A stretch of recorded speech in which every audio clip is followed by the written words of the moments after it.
Good morning, my dear students. I hope you all are doing well. So, continuing with the last class of our general English, let's start today's class. Alright, so in the last class, we did discuss about the Chinese emperor, that is Xuanzong. Alright, so he ordered the Chinese painter to draw a painting, that is to have a painting in order to decorate his palace wall. All right, and we also come to know that whatever landscape that the Chinese painter had created, so in that landscape he had amalgamated all the sceneries of forest. All right, he had created a very wonderful scene constituting forest, high mountains, waterfalls, clouds floating in an immense sky. All right, then men. He had also included men, that seemed to be there on hilly paths. Then one could see birds also, all right, that were flying in that landscape. All right. After that, you see, that is page number. You take out page number 34. In the first paragraph itself, "Look, sir," said the painter, "in this cave at the foot of the mountain dwells a spirit." Now, what did the painter say to the emperor? He told the emperor that, "Look, sir, you will be surprised to explore the fact, that there dwells a spirit in this landscape, that is at the foot of the mountain." Now, in reality, this does not happen. All right, in reality, this does not appear to be like what he is telling his master.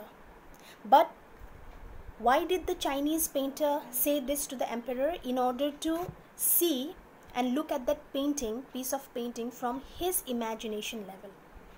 All right, he wanted the emperor to explore the imagination level of the painter, and that is why he says here that, "Look, sir, you will be surprised to know that there dwells a spirit in the foot of the mountain." Now, he also asked him whether you want to go there. All right, whether you want to see that spirit. The painter clapped his hands and the entrance to the cave opened. Now, what happened?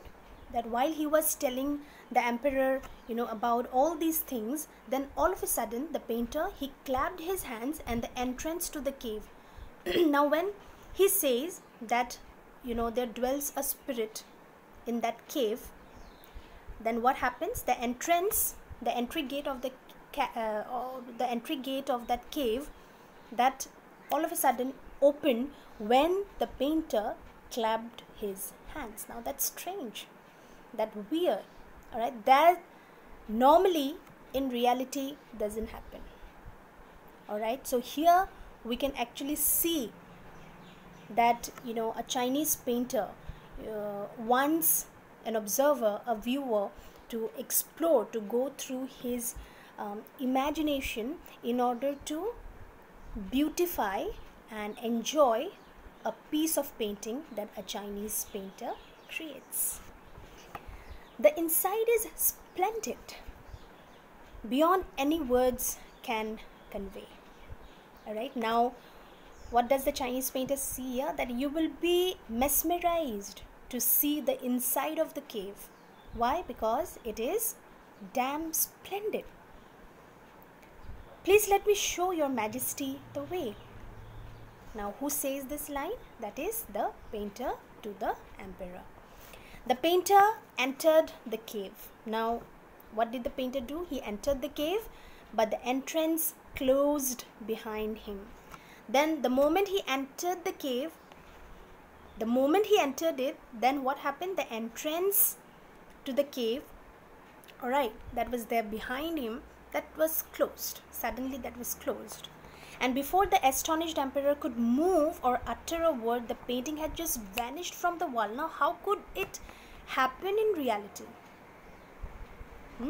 If we also see and try to understand what is actually going on, what the painter is telling the emperor, then anyone would be astonished, all right, to know these things.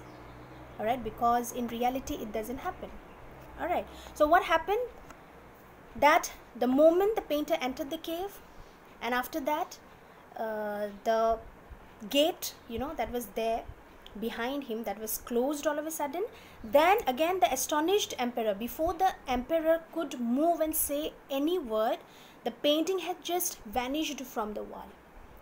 The painting that the painter had created to decorate that wall, all right, that he was talking about here, that was just vanished, that was removed from the wall. And after that, what happened? Not a trace of Wu Daozi's brush was left, and the artist was never seen again in this world. So this is strange.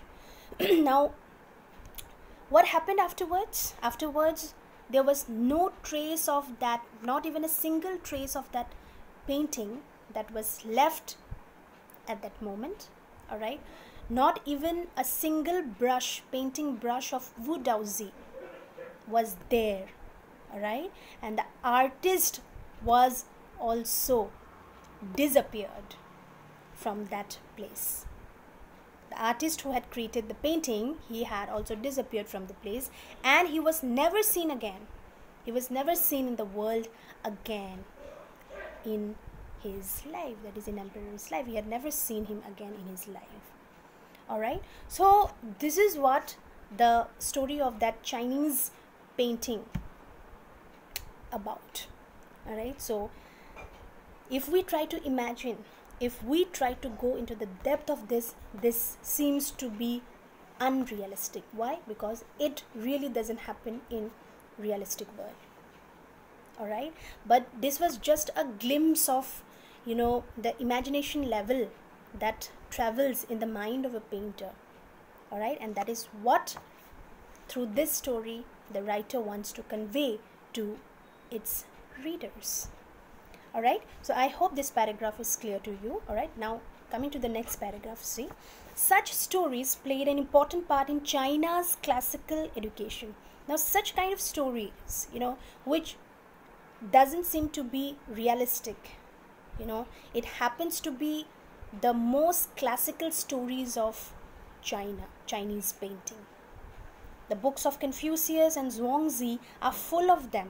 Now, if you go through the books of Confucius and Zhuangzi, you will find such kind of stories, such kind of Chinese classical stories in their books. They help the master to guide his disciple in the right direction. All right, so whatever things were written in the books of Confucius and Zhuangzi, they, it appears as if, they help the master, that is the disciples, all right, to guide his disciple. They who help the master, that is whatever were written in those books. All right, so they help the master to guide his disciple, that is his students, in the right direction. Beyond the anecdote, they are deeply revealing of the spirit in which art was considered. So it was all, kind of appeared to be like, some kind of depth, some kind of mystery was involved. It appears as if some kind of mystery was involved, and the writer is trying to reveal that mystery. The writer is trying to reveal the spirit in which art was considered.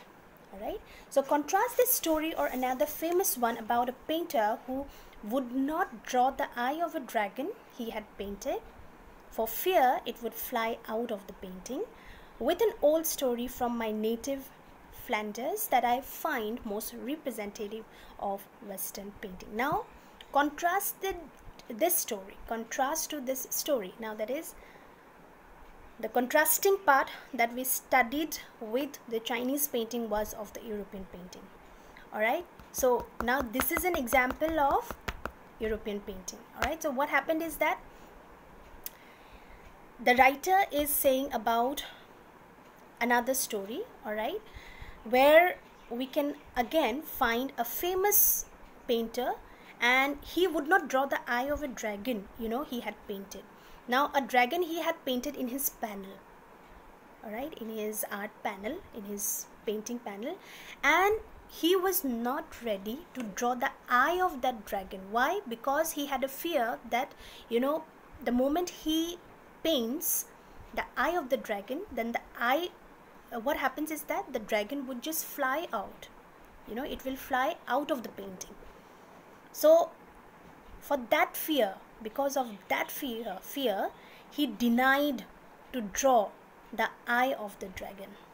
Alright, with an old story from my native Flanders that I find most representative of Western painting. Now in reality it does not happen, but what the writer is trying to show to us, that it creates such kind of delicate realism. Alright, delicate realism that we studied, that is the quality of art which makes an object appear real. Alright, that is called delicate realism. That means when fiction becomes fact. Alright, when imagination becomes a reality. So that is what it is being shown through this painting. The moment the painter draws the eye of the dragon, what will happen? The dragon would fly out of the painting. Now how could it happen in real life? In reality, how could it happen?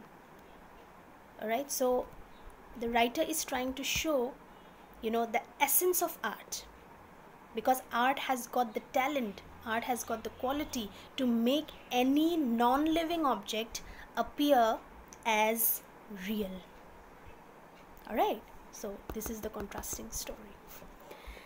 Alright, then you see the next paragraph. In 15th century Antwerp is the name of a city, alright, which is there in France. Alright, now Flanders here also it refers to France. So people who are living in France, they are referred to as native Flanders. Alright, so in 15th century Antwerp, a master blacksmith called Quentin Metzys. Now here you will again see another story, alright, which again shows a kind of delicate realism. Let's see. A master blacksmith called Quentin Metzys fell in love with a painter's daughter. The father would not accept a son-in-law in such a profession. Now you will see here, there was a blacksmith. He was a master blacksmith. You must be knowing who is a blacksmith. That is one who makes, a person who is an iron maker. Alright, that is called blacksmith. So the father would not accept a son-in-law in such a profession. So Quentin sneaked into the painter's studio and painted a fly on his latest panel with such delicate realism that the master tried to swat it away before he realized what had happened. Quentin was immediately admitted as an apprentice into his studio. He married his beloved and went on to become one of the most famous painters of his age. These two stories illustrate what each form of art is trying to achieve. That is a perfect illusionistic likeness in Europe, the essence of inner life and spirit in Asia. I think somewhat you have got the idea of this story.